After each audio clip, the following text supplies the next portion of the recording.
آپ جس سے بھی محبت کرو یا نفرت کرو، بیچ میں اللہ اس کے رسول کی ذات ہو۔ اگر میرے متعلق بھی کوئی ایسی بات خلاف کر رہا ہے، کوئی بات نہیں، جواب نہ دو، غیبت میں نہ پڑو اور اس طرح کی پلاننگ میں نہ پڑو، چھوڑ، اللہ اس کے رسول کے حوالے کر۔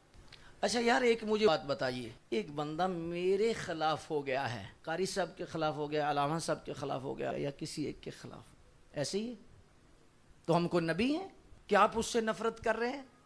اختلاف رائے رکھ رہا ہے یا خلاف ہو گیا، تو آپ نفرت کیوں کر رہے ہیں؟ کلمہ اس نے چھوڑ دیا، بد عقیدہ ہو گیا، تو جب بد عقیدہ نہیں ہوا، صحیح العقیدہ ہے، تو اگر آپ کے پیر کو نہیں مان رہا تو پیر کو ماننا کو ضروری ہے۔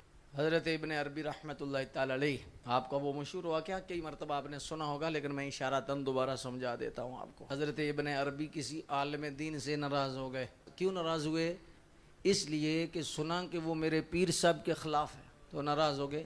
تو رات کو حضور کی زیارت ہوئی، تو فرمایا فلاں عالم سے آپ کیوں ناراض ہیں؟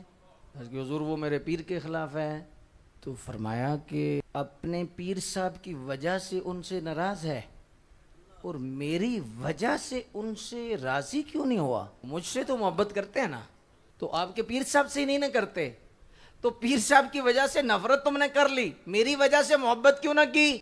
تو اس لیے اختلافات کو چھوڑیے، ان باتوں کو رہنے دیجئے، اور آپ جتنے پیر بھائی ہیں اپنا کام کیجئے، اللہ اس کے رسول کے راستے پہ چلیے، اپنے دل کو ستھرا کیجئے، دل کا تزکیہ کیجئے، نفوس کو پاک کیجئے، اور جتنے صحیح العقیدہ علماء ہیں سب کا ادب کیجئے، احترام کیجئے، اور اگر کوئی ظاہری آپ کا اختلاف بھی ہے تو آپ اللہ اس کے رسول کے سپرد کر دیجئے۔